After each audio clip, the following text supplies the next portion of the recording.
Innal hamdalillah nahmaduhu wa nasta'inuhu wa nastaghfiruh wa na'udzu billahi min shururi anfusina wa min sayyiati a'malina may yahdihillahu fala mudilla lahu wa may yudlil fala hadiya lahu wa asyhadu an la ilaha illallah wahdahu la syarika lahu wa asyhadu anna Muhammadan abduhu wa rasuluh.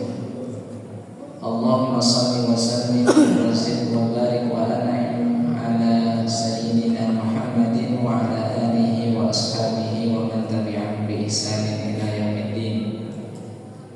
Amma ba'du, fa qala Allah ta'ala fi kitabihil karim, ya ayyuhalladzina amanu taqullaha haqqa tuqatih wa la tamutunna illa wa antum muslimun. Subhanaka la ilma lana illa ma 'allamtana innaka antal alimul hakim. Rabbi shrah li sadri wa yassir li amri wahlul 'uqdatam min lisani yafqahu qawli. Para kiai dan ulama, juga para asatidz, serta bapak-bapak juga ibu-ibu rahimahumullah. Yang pertama, mari kita panjatkan rasa syukur kita pada Allah Subhanahu wa taala atas segala kenikmatan yang Allah berikan kepada kita, sehingga pada malam hari ini kita dapat melaksanakan berbagai macam amal soleh yang kita akan pahalanya di sisi Allah Subhanahu wa taala. Terkhusus pada malam hari ini, salah satu dari malam-malam yang ada di bulan Ramadan, bulan yang penuh keberkahan. Nabi SAW bersabda, "Atakum syahrul Ramadan, syahrul mubarak." Datang kepada kalian bulan Ramadan, bulan yang penuh keberkahan. Jadi kalimat bulan Ramadan, bulan penuh berkah, itu adalah kalimat dari Nabi. Makanya kita harus menganggap kalimat tersebut sebagai kalimat yang sangat luar biasa, bukan hanya sekedar sebagai penghias di pelan-pelan atau di banner-banner misalnya, tapi ini kalimat yang sangat luar biasa. Dan kalimat berkah, para ulama menjelaskan kalimat berkah itu dengan satu kalimat yang sangat simpel, yaitu ziyadatul khair, bertambahnya kebaikan. Kenapa? Karena bulan Ramadan ini meskipun secara jumlah bilangan hari dia sama dengan bulan yang lainnya. Jadi dari bulan Muharram, Safar, Rabiul Awal, Rabiul Akhir sampai akhir bulan yaitu Dzulhijjah, jumlah bilangan harinya itu sama, yaitu antara 29 atau 30 hari. Ramadan pun demikian, antara 29 ataupun 30 hari. Namun meskipun secara bilangan hari itu sama, bulan Ramadan bisa mendatangkan kebaikan, pahala-pahala serta kebaikan-kebaikan yang datang dari Allah itu melebihi bulan-bulan yang lain. Dan ini terlihat jelas kalau kami tanya misalnya bapak-bapak, ibu-ibu, kalau hari-hari biasa jam segini itu lagi ngapain? Nonton TV. Ada yang sudah tidur. Ada yang selain bulan Ramadan, setelah sholat Isya, sholat 11 rakaat. Jangan, enggak, saat saya sholatnya nanti malam pas sholat tahajud, masya Allah, alhamdulillah. Tapi dengan keberkahan bulan, dengan keberkahan bulan Ramadan ini, ya, maka sampai detik ini kita masih mendapatkan kebaikan-kebaikan. Dimulai dari kita bangun. Mungkin ada yang ketika bangun masih menambah dengan sholat malam. itu diperbolehkan. Kemudian dilanjutkan dengan makan sahur. Makan sahur yang kelihatannya seperti aktivitas biasa, tapi itu juga kebaikan dan penuh dengan keberkahan. Makanya Nabi mengatakan tasaharu fa inna fis sahuri barakah. Makan sahurlah kalian karena sungguhnya dalam makan sahur itu terdapat keberkahan. Kemudian setelah itu di bulan Ramadan yang diwajibkan atas kita berpuasa, kita berpuasa dari fajar sampai tenggelam matahari. Yang mana ini ibadah yang cukup lama. Jadi berkahnya bulan Ramadan yang kita berpuasa di dalamnya, kita ke kantor kita sedang ditulis ibadah. Kita berjalan sedang ditulis ibadah. Bahkan kita tidur pun itu kita tertulis sedang melaksanakan ibadah. Masya Allah, ibadah yang kita lakukan dengan tidur apa itu? Puasa. Subhanallah, nikmat yang sangat besar. Nah, termasuk di antara keberkahan bulan Ramadan ini adalah Allah Subhanahu wa taala menjadikan bulan Ramadan sebagai waktu turunnya Al-Qur'an. Waktu turunnya Al-Qur'an. Dan Allah Subhanahu wa taala menurunkan Al-Qur'an dengan memilih semua hal yang terbaik. Al-Qur'an diturunkan kepada Nabi SAW yang merupakan Nabi dan Rasul terbaik. Kemudian Al-Qur'an sampai kepada Nabi SAW melalui perantaraan malaikat Jibril, yang itu juga merupakan malaikat yang terbaik.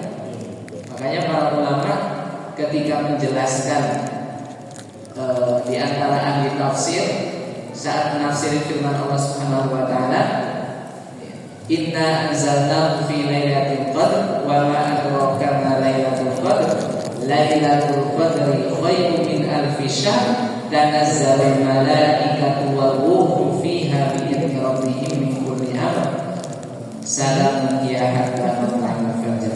Firman Allah taala, tanazzalul malaikatu war-ruh, pada malam tersebut turunlah para malaikat dan juga arwah. Apa maksud arwah? Para ulama menjelaskan, ada ahli tafsir yang mengatakan bahwasanya arwah di sini itu adalah malaikat Jibril. Jadi malaikat Jibril disebut setelah malaikat.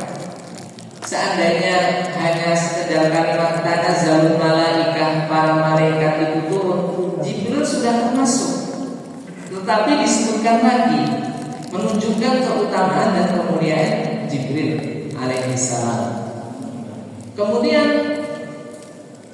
yang diturunkan, waktu diturunkannya Al-Quran adalah juga waktu terbaik, yaitu bulan Ramadan, bulan yang penuh dengan keberkahan.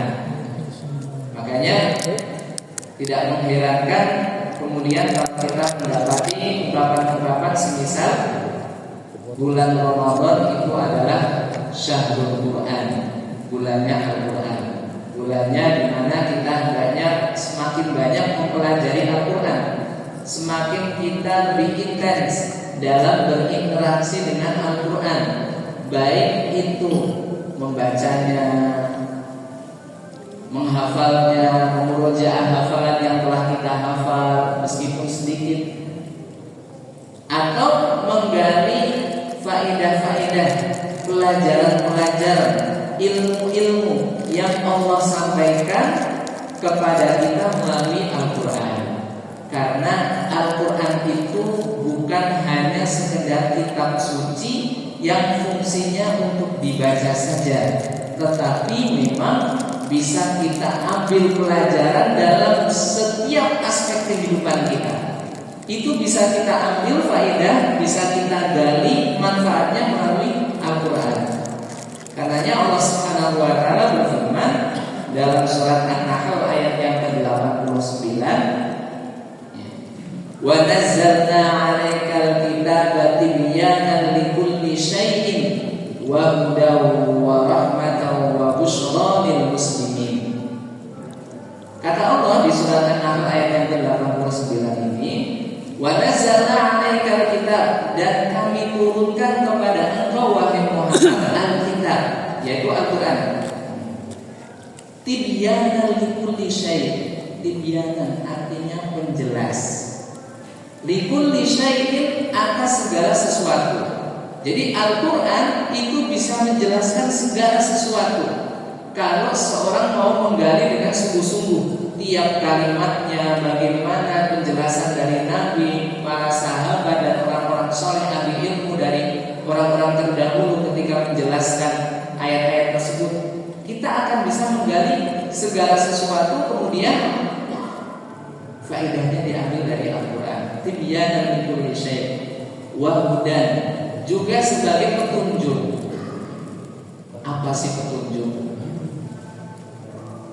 Petunjuk itu simpelnya, gampangnya, supaya kita mengetahui arah, supaya kita mengetahui mana jalan yang benar, supaya kita mengetahui mana jalan yang benar-benar akan menyampaikan kita menuju keridhaan Allah Subhanahu wa taala. Melalui apa? Melalui Al-Qur'an. Jadi Al-Qur'an itu bisa memberikan kita petunjuk, gimana sih supaya dapat ridha Allah?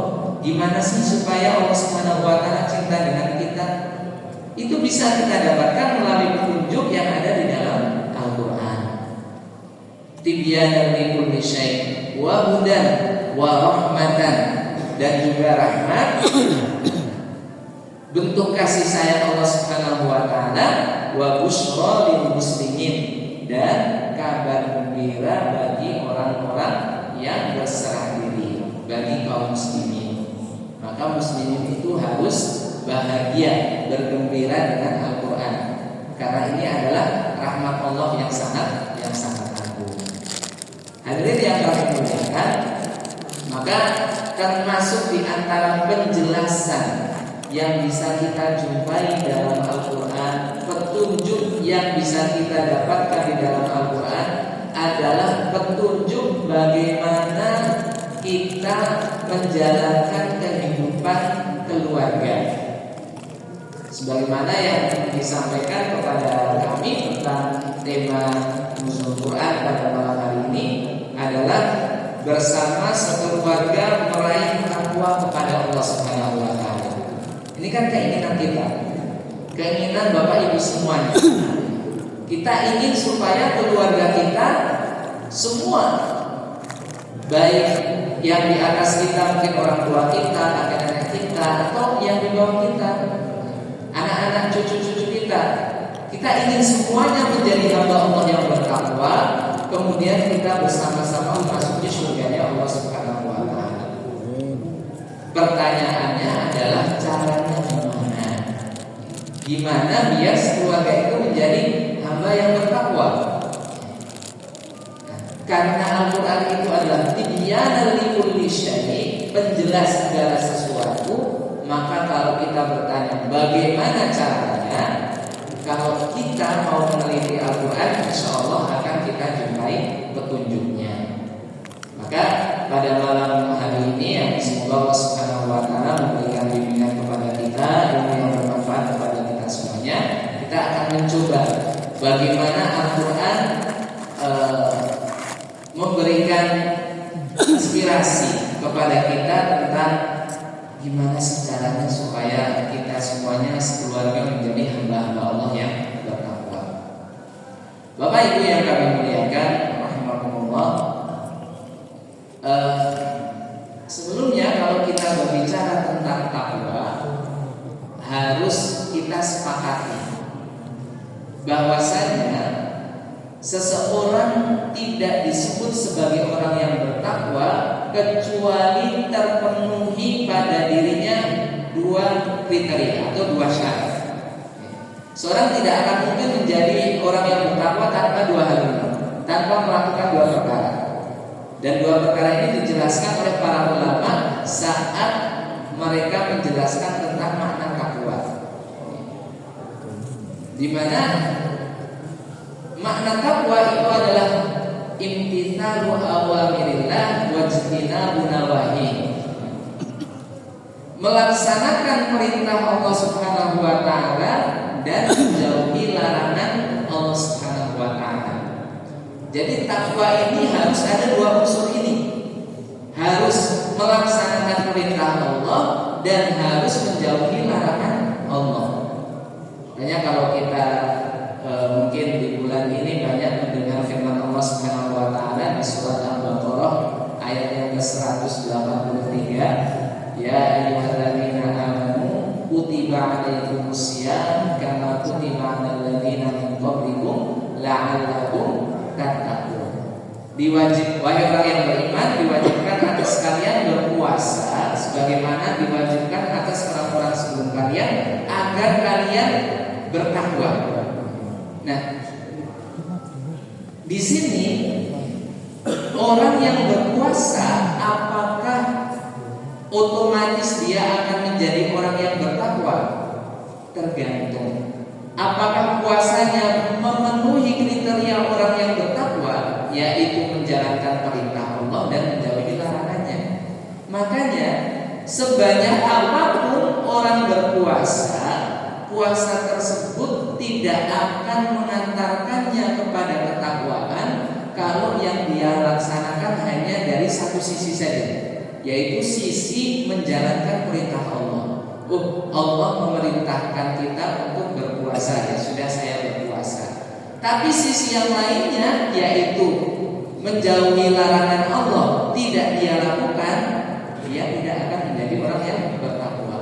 Maka kalau seorang berpuasa, dia juga sholat tarawih, kemudian dia juga banyak sedekah, tapi di sisi lainnya dia masih suka menipu dalam jual beli, dia masih suka mendzalimi, dia masih suka berkata kotor, dia masih suka berbuat jahat kepada orang lain, maka puasa yang dia lakukan tidak akan membawanya kepada ketakwaan. Makanya dari sini kita semakin memahami peringatan dari Nabi Sallallahu Alaihi Wasallam, rubba shaimin laisa lahu min siyamihi illal ju' wal 'atash. Berapa banyak orang yang berpuasa tapi dari puasanya dia tidak mendapatkan kecuali lapar dan dahaga semata. Jadi puasanya nggak membawa kepada ketakwaan. Maka hadirin sekalian yang dirahmati oleh Allah Subhanahu wa taala, ini takwa harus terdiri dari dua unsur, menjalankan perintah Allah dan menjauhi larangannya. Maka dua unsur ini yang merupakan bagian dari ketakwaan. Jika kita menginginkan keluarga kita menjadi keluarga yang bertakwa, kita harus berusaha mewujudkannya ada di dalam keluarga kita. Dan Al-Quran pun, hadirin yang kami muliakan, memang mendorong kita sebagai keluarga dalam ranah keluarga memperhatikan dua unsur ini, yaitu menjaga supaya kita tetap beramal soleh, kemudian menjaga supaya keluarga itu jauh dari yang namanya bermaksiat kepada Allah Subhanahu wa taala. Di antaranya Allah Subhanahu wa taala berfirman di surat At-Tur ayat yang ke-21. Allah berfirman, "Walladzina amanu wattaba'athum dzurriyyatuhum biimanin alhaqna bihim dzurriyyatahum wa ma alatnahum min 'amalihim min syai' kullu imri'in bima kasaba rahin." Intinya pada kalimat walladzina amanu wattaba'athum dzurriyyatuhum biimanin, dan orang-orang yang beriman serta mengikuti keturunan mereka, mengikuti mereka dengan keimanan pula. Jadi orang yang beriman kemudian datang setelahnya keturunan anak cucu yang juga beriman. Alhaqna bihim dzurriyyatahum, maka anak keturunan tersebut akan kami sertakan kepada nenek moyang mereka, kepada orang tua mereka, kepada kakek buyut dan seterusnya. kalau mereka sama-sama beriman. Dan ayat ini bercerita tentang penghuni surga. Maka penghuni surga itu bisa terdiri dari keluarga besar. Dan siapa yang tidak menginginkan keluarga besar kita semuanya masuk surga, tentu tambahan kebahagiaan. Ketika kita menjumpai, kita memohon kepada Allah, kita yang masuk surga, orang tua kita masuk surga, kakek nenek kita masuk surga, anak cucu kita sampai ke bawah masuk surga, reuni di surga rame-rame, semuanya menginginkan itu. Syaratnya apa? Kalimat iman. Walladzina amanu iman wattaba'athum dzurriyyatuhum biiman. Anak keturunan mereka juga mengikuti mereka dengan keimanan. Maka itu akan dibarenkan oleh Allah Subhanahu wa taala. Jadi harus ada iman. Dan iman itu, hadirin yang kami muliakan, terdiri dari keyakinan di dalam hati, kemudian kalimat yang diucapkan dengan lisan, dan terdiri dari amal soleh. Artinya orang yang beriman harus beramal soleh. Gak cukup orang mengaku beriman tetapi tidak melakukan amal soleh. Sehingga kita pun juga harus demikian. Kemudian Allah Subhanahu wa taala juga berfirman dalam surat At-Tahrim ayat yang ke-6. Ya ayyuhalladzina amanu qu anfusakum wa ahlikum nara. Wahai sekalian orang-orang yang beriman, jagalah diri kalian dan keluarga kalian dari siksa api neraka. Jadi ini perintah langsung dari Allah, yang kalau kata sahabat yang mulia Abdullah bin Mas'ud radhiyallahu ta'ala anhu, beliau pernah berpesan kepada para murid-muridnya di kalangan tabi'in, jika kalian mendengar kata dalam Al-Quran ya ayyuhalladzina amanu, maka siapkanlah pendengaran kalian. Jadi kapanpun kita mendengar ya ayyuhalladzina amanu, kita harus benar-benar siapkan pendengaran kita. Kenapa? Karena setelah ya ayyuhalladzina amanu pasti akan datang perintah dari Allah yang wajib kalian laksanakan atau larangan dari Allah yang harus kalian tinggalkan. Makanya kita jumpai kalimat ya ayyuhalladzina amanu pasti setelahnya perintah atau larangan. Kayak kalau Bapak Ibu misalnya membaca Al-Quran, tilawah Al-Quran, lagi baca kok ketemu ya ayyuhalladzina amanu, coba berhenti sejenak, kemudian buka Al-Quran, buka mushaf terjemahan, buka Al-Quran yang ada terjemahannya. Atau kalau bacanya di mushaf yang ada terjemahannya, berhenti sejenak lalu baca terjemahannya. Pasti ada perintahnya atau ada larangannya. Maka kalau ada perintah kita laksanakan, kalau ada larangan kita tinggalkan. Termasuk dalam surat At-Tahrim ayat yang ke-6. Ya ayyuhalladzina amanu qu anfusakum, jagalah diri kalian, wa ahlikum, dan juga jagalah keluarga kalian, dari siksa api neraka. Jadi perintahnya itu menjaga. Gimana kita menjaga keluarga dari api neraka? Yaitu dengan cara menjaga jangan sampai diri kalian dan keluarga kalian bermaksiat kepada Allah Subhanahu wa taala. Makanya kita harus berupaya dan sekalian yang dirahmati oleh Allah Subhanahu wa taala, supaya keluarga kita itu benar-benar terjaga dari kemaksiatan. Makanya bisa kita lihat anggota keluarga kita, keseharian mereka bagaimana, di rumah aktivitas mereka bagaimana, terutama misalnya seperti sholat. Di antara yang bisa menyebabkan seseorang masuk neraka itu adalah sholat. Karena meninggalkan sholat, seorang bisa jadi disiksa oleh Allah Subhanahu wa taala karena meninggalkan sholat. Seperti firman Allah Subhanahu wa taala, ma salakakum fi saqar, apa yang menyebabkan kalian memasuki neraka Saqar? Qalu lam naku minal musallin. Mereka menjawab, dahulu kami bukan termasuk orang yang mendirikan sholat. Jadi meninggalkan sholat. Maka kalau umpamanya kita ingin menjaga anak-anak kita, istri-istri kita, ya, istri kita dari api neraka, harus kita perhatikan sholat mereka. Juga maksiat-maksiat yang lain.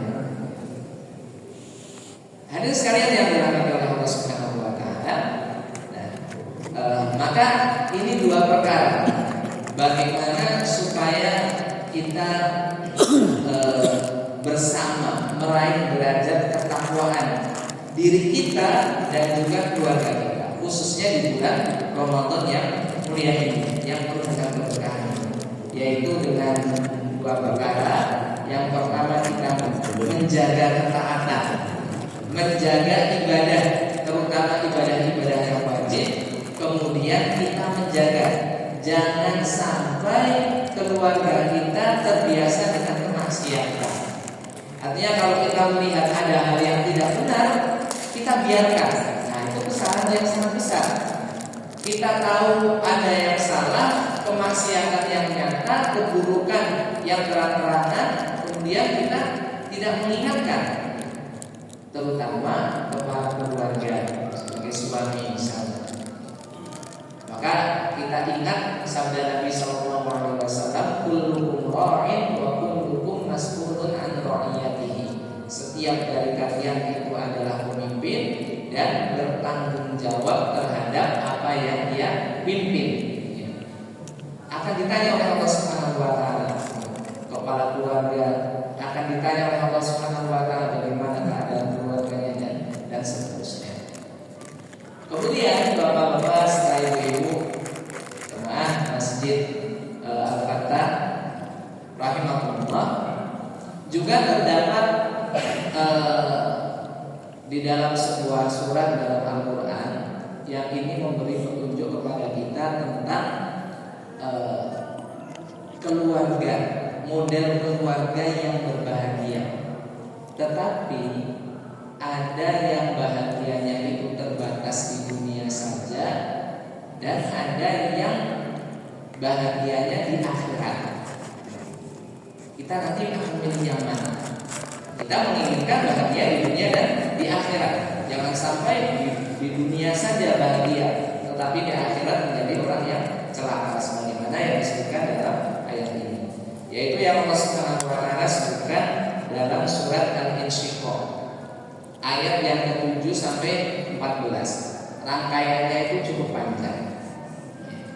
Di antaranya Allah Subhanahu wa taala berfirman tentang keadaan pada hari kiamat, wa amma man utiya kitabahu bi yaminihi.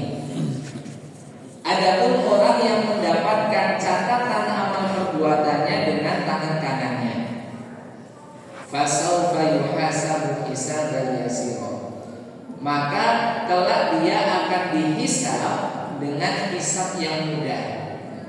Jadi kalau dia banyak beramal soleh, kemudian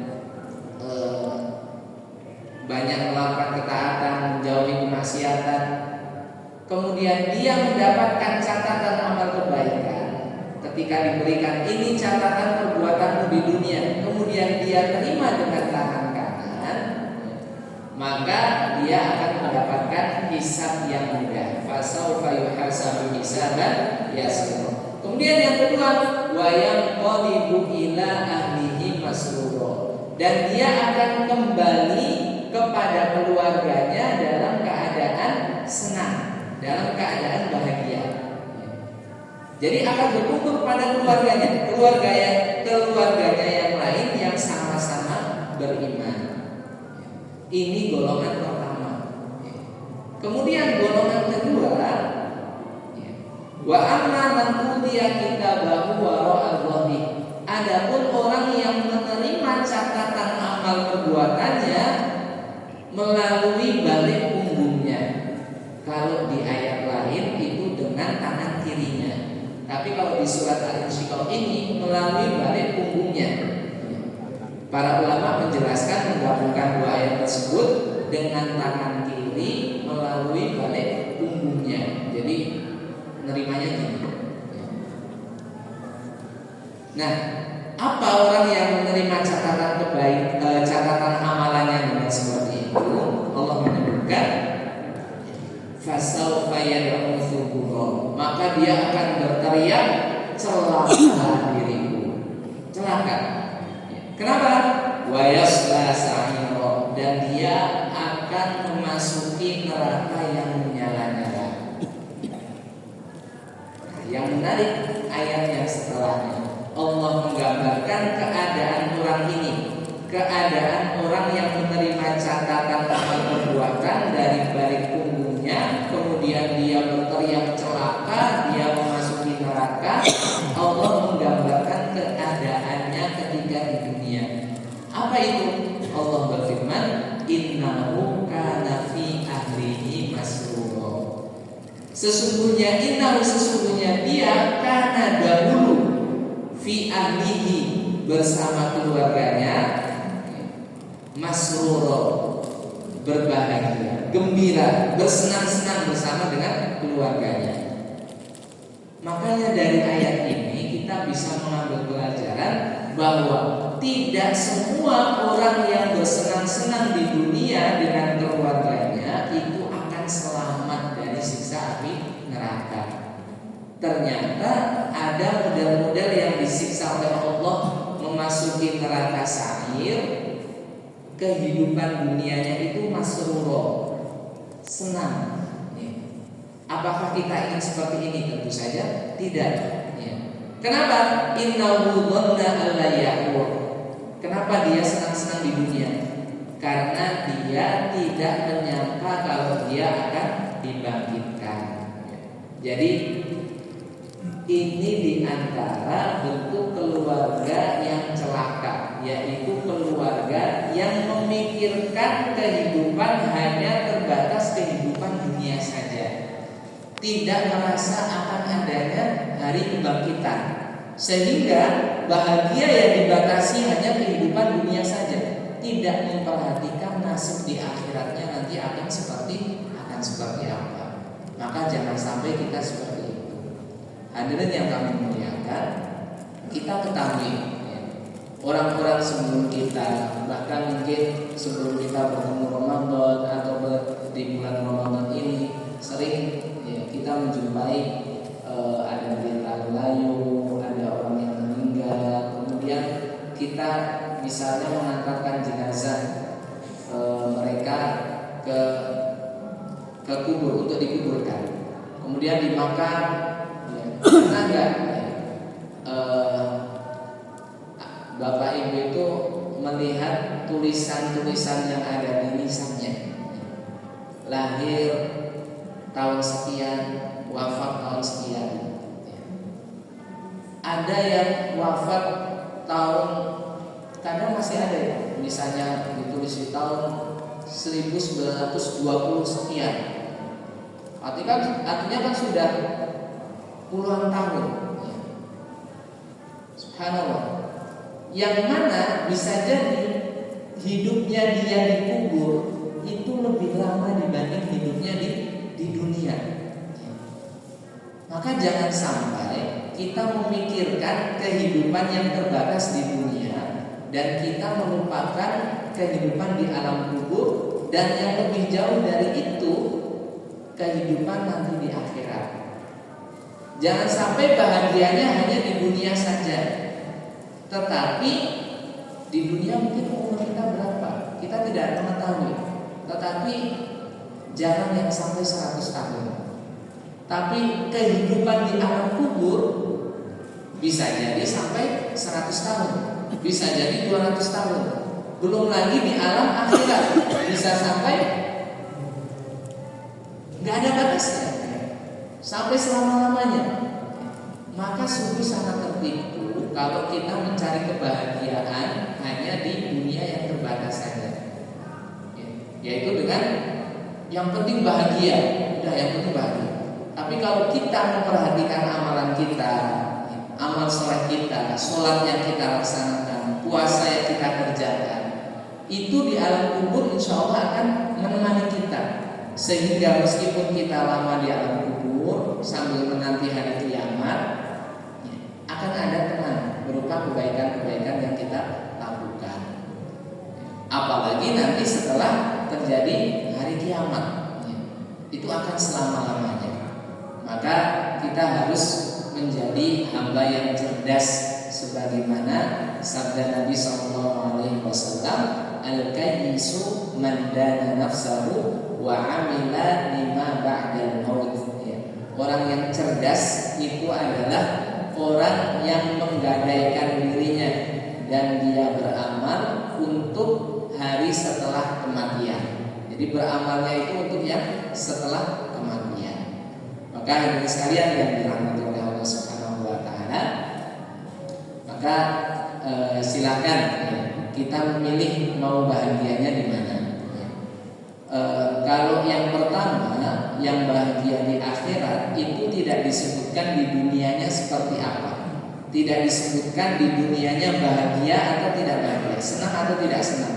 Hanya disebutkan dia mendapatkan catatan amal dengan tangan kanan, kemudian dihisab dengan hisab yang mudah, kemudian dia kembali kepada keluarganya dalam keadaan senang karena masuk surga. Maka bisa jadi di dunianya diuji oleh Allah Subhanahu wa taala, tapi bisa jadi dunianya mendapatkan kelapangan dari Allah Subhanahu wa taala. Namun apapun keadaan duniawi yang Allah takdirkan untuk kita, satu hal yang pasti, di sana terdapat jalan menuju ketakwaan. Selama kita bisa menjaga dua hal tadi. Saat kita dalam keadaan senang, di dalamnya ada perintah dari Allah dan ada larangannya. Perintahnya untuk kita bersyukur, larangannya jangan kita sombong, jangan melampaui batas dan sebagainya.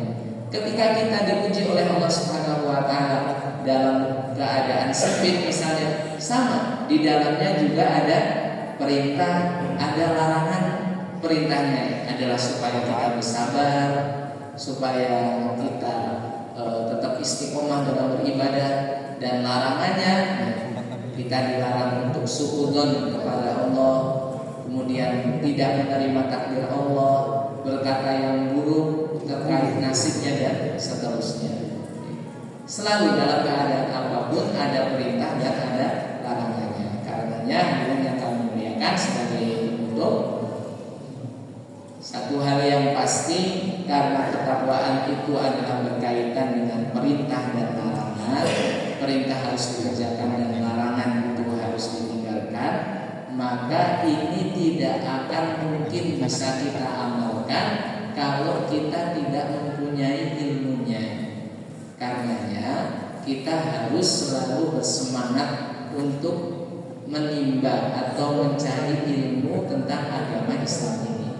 Mencari ilmu tentang perintah-perintah Allah, mencari ilmu tentang larangan-larangan Allah, kemudian kita praktekkan, kita amalkan ilmu tersebut dalam kehidupan sehari-hari kita, kemudian kita ajarkan kepada anak-anak kita, kepada keluarga kita.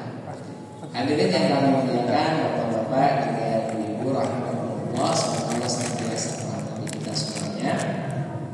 Mungkin hanya ini yang dapat kami sampaikan pada kesempatan yang berbahagia ini. Semoga Allah SWT memberikan taufik kepada kita, memberikan keistiqomahan kepada kita untuk selalu berada di atas agama yang benar, satu-satunya agama yang benar, yaitu agama Islam. Juga supaya Allah SWT memberikan hidayah kepada kita, juga hidayah kepada anak cucu kita, istri-istri kita, serta keluarga besar kita. Dan kita memohon kepada Allah Subhanahu wa taala, semoga Allah mengumpulkan kita semuanya beserta seluruh keluarga ke dalam surga Allah Subhanahu wa taala. Demikian